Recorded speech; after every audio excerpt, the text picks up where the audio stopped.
Hello everyone, I am here to introduce Maslow's hierarchy of needs. Now हम देखते हैं intro part. Introduction, brief introduction to Maslow's theory. ये मतलब किसने दी थी, हम इसका briefly देखेंगे और ये किस सन में दी थी और किसने ये प्रपोज की थी, ये देखते हैं हम। ये अब्राहम मास्लोज है, उन्होंने ये सन 1943 में इसको प्रपोज किया था और इनका एक स्टेटमेंट था, it suggest that human beings are motivated by a series of hierarchical needs. जो ह्यूमन होते हैं वो मोटिवेट होते हैं हिरार्कल नीड्स की वजह से। एक सीरीज होती है हिरार्कल नीड्स की, उनकी वजह से जो ह्यूमन बींग्स होते हैं वो मोटिवेट होते हैं। अब हम देखते हैं आगे वाली स्लाइड्स में कि जो हिरार्कल नीड्स होती है वो क्या होती है, जिनकी वजह से जो ह्यूमन बींग्स होते हैं वो मोटिवेट हो पाते हैं। नाउ हम देखते हैं मास्लोस हिरार्की ऑफ मास्लोस की जो हिरार्की है उसके 5 लेवल्स होते हैं। फर्स्ट होता है हमारा फिजियोलॉजिकल नीड्स, सेकंड वन होता है हमारा safety needs, third one is love and belonging needs, fourth one is extreme needs and fifth is self actualisation. हम इनका ब्रीफली इंट्रोडक्शन देखेंगे, ये होता क्या है, इनके बारे में जो मास्लोस था उनका क्या मतलब प्रोस्पेक्टिव था कि ये इन्होंने ये क्यों दी, ये सब हम आगे वाली स्लाइड्स में देखेंगे।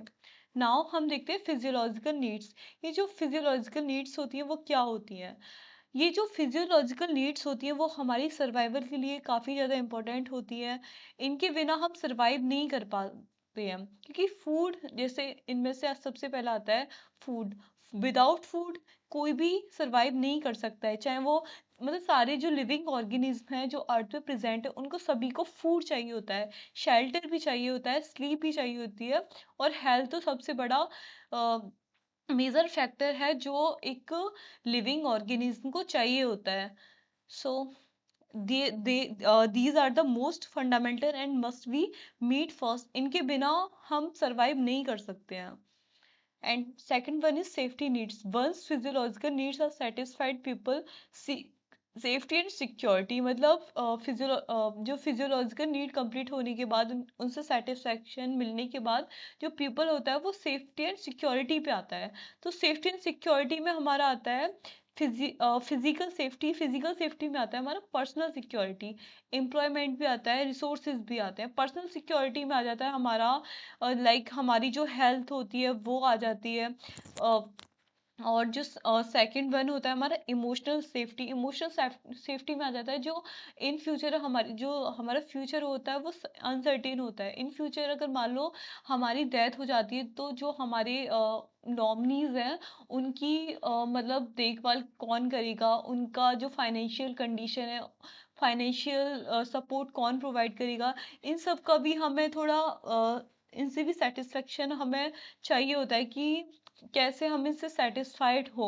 तो जो हेल्थ इंश्योरेंस हमें इन सब से सेटिस्फेक्शन प्रोवाइड करता है। लॉज, बहुत सारे ऐसे लॉज है जो हमें सेटिस्फेक्शन प्रोवाइड करते हैं, ऑर्डर हो गया, ये सब हमें सेफ्टी नीड्स का प्रॉमिस करते हैं। Third one is love belonging needs.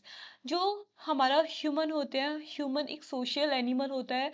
Without communication वो मतलब विदाउट कम्युनिकेशन हम बोल सकते हैं कि वो सरवाइव ही नहीं कर सकता। तो हम देखते हैं यहाँ पे social needs come next in the hierarchy. Social needs एक काफ़ी ज़्यादा एक मेजर रोल प्ले करती हैं हमारी डे टू डे लाइफ में। जैसे फर्स्ट वन इज रिलेशनशिप। हमारा जो फ्रेंड्स हो गए, फैमिलीज हो गए, इन सब के साथ हम अपनी फीलिंग्स शेयर करते हैं, अपनी फीलिंग्स शेयर करते हैं, अपने थॉट्स आइडियाज़ अपने शेयर करते हैं, जिसकी वजह से हमें लाइट फील होता है और हम अपनी जो भी हिरार्कल नीड्स हैं उन्हें भी फुलफिल कर पाते हैं। कम्युनिटी हो गया, सोशल ग्रुप, जो कम्युनिटी होते हैं सोशल ग्रुप से भी हम इंटरेक्ट करते हैं, जिसकी वजह से हमें जो सोसाइटी में जो भी कुछ हो पा रहा है वो सब हमें पता हो सके। Feeling of acceptance and connection, कोई ऐसा इंडिविजुअल जिसको हम अपनी बातें शेयर कर सकें, ये सब। तो मैं and fourth one is extreme needs. Extreme needs होती है, एक्सट्रीम नीड टू टाइप की होती है हमारी जनरली, इंटरनल और एक्सटर्नल। इंटरनल मोटिवेशन और एक्सटर्नल मोटिवेशन। इंटरनल मोटिवेशन जो इंडिविजुअल होता है उसके अंदर से डेवलप होता है, और एक्सटर्नल बाहर से प्रेशराइज करके मतलब डेवलप किया जाता है, या फिर वो मतलब शो ऑफ के लिए करता है, या स्टेटस या फैम या रेपुटेशन बनाने के लिए करता है। अब नाउ हम लास्ट देखते हैं सेल्फ एक्चुअलाइजेशन। सेल्फ एक्चुअलाइजेशन होता है कि ये वो पॉइंट मतलब हिरार्किकल नीड्स होती है जिसमें जो इंडिविजुअल है उसको पता होता है कि उसका गोल है वो क्या है, उसे अपने गोल का एकदम कंफर्म हो जाता है कि मेरा गोल है, फिर वो उस पे ही वर्क करता है। फुलफिलमेंट ऑफ, इसमें हम देखते हैं the highest level of the hierarchy. ये सबसे हाईएस्ट लेवल है हिरार्की की, इसमें आ जाता है फुलफिलमेंट ऑफ पर्सनल पोटेंशियल। इसमें हमें अपना पर्सनल पोटेंशियल पता चल जाता है। सेकंड वन आता है पर्सनल ग्रोथ, हमें अपनी क्रिएटिविटी हो गया, पर्सनल ग्रोथ हो गया, सेल्फ डिस्कवरी, इन सब का पता चल जाता है कि हमें इन फ्यूचर करना क्या है, हमारा गोल क्या है, सब कुछ हमें पता होता है। एंड थर्ड हमारा है यहाँ पे अचीविंग वन ट्रू पोटेंशियल, और जो हमारा ट्रू पोटेंशियल मतलब ट्रू गोल है हमें पता चल जाता है, और उसके पीछे ही हम अपना वर्क करते हैं, हम डिस्ट्रैक्ट नहीं होते हैं फिर इनके बाद। मास्लोस पिरामिड। मास्लोस पिरामिड में हमारा फिजियोलॉजिकल नीड है वो बेस पर आता है, और सेल्फ एक्चुअलाइजेशन पीक पे होता है। So the progression of needs from the bottom to top. जो हमारी नीड्स हैं वो उनका जो प्रोग्रेशन है वो बॉटम से टॉप की साइड में होता है। नाउ हम देखते हैं कैरेक्टरिस्टिक ऑफ सेल्फ एक्चुअलाइज्ड पीपल। जो सेल्फ एक्चुअलाइज्ड जो पीपल होते हैं उनकी कैरेक्टरिस्टिक क्या होती है। फर्स्ट वो क्रिएटिव होता है, ऑटोनॉमी होता है, प्रॉब्लम सॉल्विंग होता है, स्पॉन्टेनिटी होता है, मतलब खुद ही स्टार्ट करता है, जो भी वर्क फंक्शन होता है वो खुद ही स्टार्ट करता है। Deep understanding of life and purpose, उसे अपनी लाइफ का डीप अंडरस्टैंडिंग होता है और उसे अपना पर्पस पता होता है। Criticism of मास्लोस theory.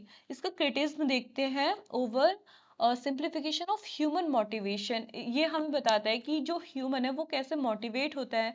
Cultural basis in the model may not apply universally. हम बोल सकते हैं ये यूनिवर्सली तो अप्लाई नहीं है, बट फिर भी इन मेजर केसेस ये जो हिरार्कल नीड्स हैं वो फॉलो होती हैं। Over emphasised on self actualisation the ultimate goal. जो सेल्फ एक्चुअलाइजेशन है वो सबसे बड़ा मेजर गोल होता है किसी इंडिविजुअल का। नाउ कंक्लूजन में हम देखते हैं Maslow's hierarchy of needs offers a framework to understand human motivation. जो मास्लोस हायरार्की ऑफ नीड्स है वो हमें एक फ्रेम तैयार करके देता है जो ह्यूमन के मोटिवेशन को अंडरस्टैंड करने के लिए। और जो सेकंड पॉइंट हमें ये बताता है कि acknowledge the complexity of human behaviour and individual differences. ये हमें बताता है कि जो ह्यूमन है, ह्यूमंस की जो नॉलेज होती है वो उसमें काफ़ी कॉम्प्लेक्सिटी होती है, तो उनके बिहेवियर को जानने के लिए, इंडिविजुअल के बिहेवियर के डिफरेंसेस को जानने के लिए हम हिरार्की नीड्स को स्टडी करते हैं। Now thank you. और ये हमने जो डाटा पूरा ओवरऑल लिया है वो गूगल से और विकीमीडिया से लिया है। Thank you.